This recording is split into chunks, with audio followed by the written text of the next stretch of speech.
Contact বিয়ে নামে এক ধরনের বিয়ের প্রচলন আগে থেকে ছিল, এখন এটা অনেক কঠিন হয়ে গেছে। মানে আপনার যদি আমেরিকার আপনার যদি গ্রিন কার্ড থাকে, আপনি ছেলে হন বা মেয়ে হন, আপনি যদি এই দেশে আপনার বউ আছে অথবা জামাই আছে এটা দেখাইতে পারেন, তখন ওই বউয়ের বা ওই জামাইয়ের ভিসা দিয়ে দেয় ওই দেশের গভর্নমেন্ট। সো অনেক মোটা মোটা অঙ্কের টাকা ওই পাত্র পাত্রীদেরকে, সাধারণত এটা হয়, এখন এটা কমে গেছে কারণ এটা মাঝখানে অনেকগুলো কেস ইউএসএ এরকম যখন সামনে আসে তখন এই জিনিসটা তারা ব্যাপকভাবে কড়াকড়ি করছে। বিয়ের নাটক সাজায় কিভাবে,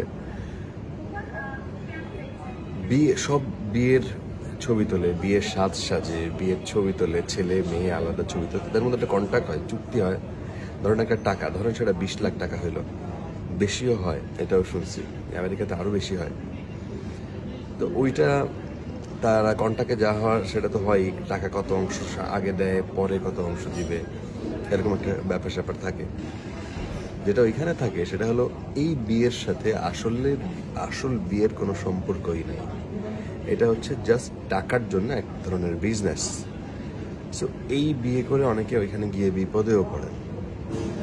কেউ যদি সন্দেহ করে অথবা কারণ যদি কেউ অভিযোগ দেয়, সে যদি প্রমাণ করতে না পারে যেটা তার আসল বিয়ে ছিল, তাইলে এই ধরনের ঘটনাও ঘটছে।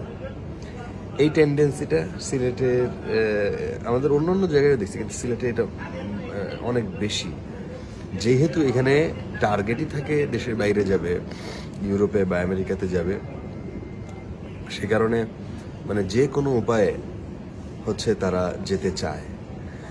স্টুডেন্ট ভিসা, কেয়ার গিভিং ভিসায় এখন যাচ্ছে কি লন্ডনে, সেকেন্ড লন্ডন। আমি খুব একটা মজার তথ্য দিই আপনাদেরকে, সিলেট শহরে আপনি দেখবেন জমির দাম কম, জমির দাম কম মানে ভালোই কম। ময়মনসিংহ শহরে 1 কাঠা জমির দাম আমি দেখছি 1 কোটি টাকা বা তার বেশি। ধরলাম ময়মনসিংহ নতুন বিভাগীয় শহর, 1 কাঠা জমির দাম 1 কোটি টাকা। আপনি সিলেটের মেইন জায়গায় 1 কাঠা জমি পাবেন মাত্র 25 লাখ টাকা, 30 লাখ টাকা। এখানে পয়সাওয়ালা মানুষ, বাট জমির দাম এত কম কেন? খুব ইন্টারেস্টিং ব্যাপার। এটা পরে আমরা ওনাদের কাছ থেকে, এখানকার স্থানীয়দের কাছ থেকে পরে জানতে পারলাম যে ওনারা 3rd প্রজন্ম চলে, 4th প্রজন্ম চলে, যারা ধরেন যে ইংল্যান্ডে চলে গেছে সেই ব্রিটিশদের সময়, তার বাচ্চারা যারা ওখানে জন্ম নিচ্ছে তারা এই দেশে আর আসতে চায় নাই, তার বাচ্চারাও এখন হয়েছে, তারপরের বাচ্চারাও এখন হয়েছে। সো এরা হারায় যাচ্ছে। সো দেশে যা কিছু আছে, এটা যার বেশি পয়সা আছে সে থাকুক, রেখে দিলাম। এই জন্য অনেক প্রপার্টি এই সিলেট শহরে আমি দেখছি যেগুলো পরিত্যক্ত অবস্থায় নষ্ট, বছরের পর বছর কেউ আসতেছে না, কিন্তু ওগুলো পড়ে আছে। আর যারা পারতেছে তারা একেবারেই বিক্রি করে চলে যাচ্ছে এই দেশ থেকে। এইটা একটা কমন টেন্ডেন্সি সিলেটের। আমি প্রচুর মানুষ, আপনি নিউ ইয়র্কে গেলে, আপনি ভার্জিনিয়াতে গেলে, আপনি ক্যালিফোর্নিয়াতে গেলে, সব জায়গায় জালালাবাদ অ্যাসোসিয়েশন আছে। জালালাবাদ অ্যাসোসিয়েশন বাংলাদেশেও অনেক শক্তিশালী। আমি মালয়েশিয়াতেও দেখি জালালাবাদ অ্যাসোসিয়েশন, আমি সিঙ্গাপুরেও দেখেছি, না সিঙ্গাপুরটা অতটা দেখিনি, একজনের কাছ থেকে শুনছি মাত্র। কিন্তু ওইখানে এটা লন্ডনে, মানে আমেরিকাতে প্রত্যেকটা প্রভিন্সে অনেক বেশি শক্তিশালী। সিলেটি কমিউনিটিটা দারুণ শক্তিশালী, ওনাদের মধ্যে বন্ডিংটা খুব ভালো হয়।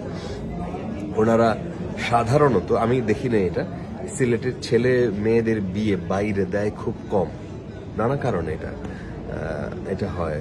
ভাষা একটা কারণ, আর একটা কারণ আমাদের কাছে মনে হয় যে সিলেটি স্থানীয় লোকজন তারা বাইরের মানুষদেরকে একটু সন্দেহের চোখে দেখে যে এরা কি হয় না হয়। সেটা সব জায়গায় কম বেশি হয়, এইখানে এই ভাষাগত কারণে হয়তো এটা বেশি হয়।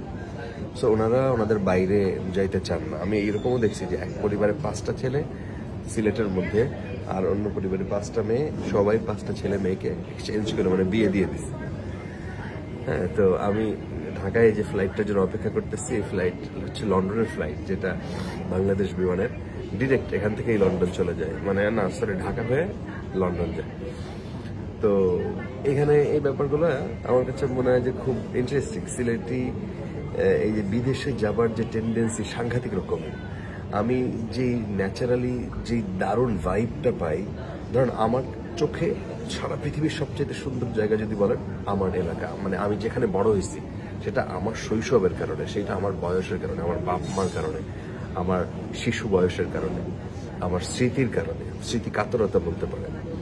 কিন্তু চোখের দৃষ্টিতে যদি সুন্দর বলেন, আমি মনে হয় সিলেটের চাইতে সুন্দর আর কোথাও এভাবে বাংলাদেশে এতটা সুন্দর, এতটা গোছালো, এতটা নয়নাভিরাম, এতটা চোখ জোড়ানো আমি আর কোথাও দেখি না।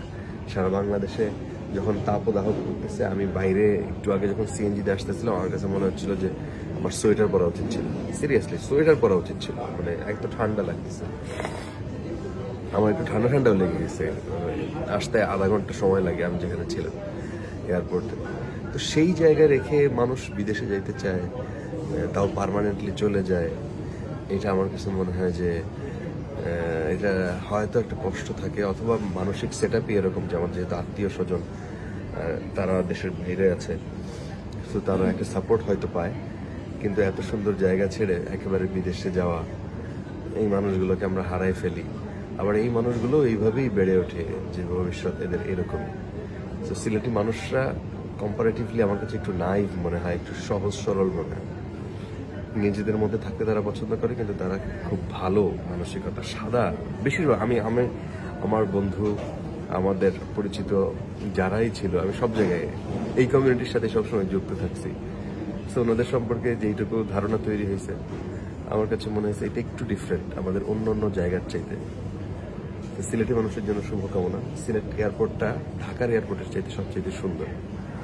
আমি সেখানে বসে আমরা অপেক্ষা করছি বাংলাদেশ বিমানের জন্য।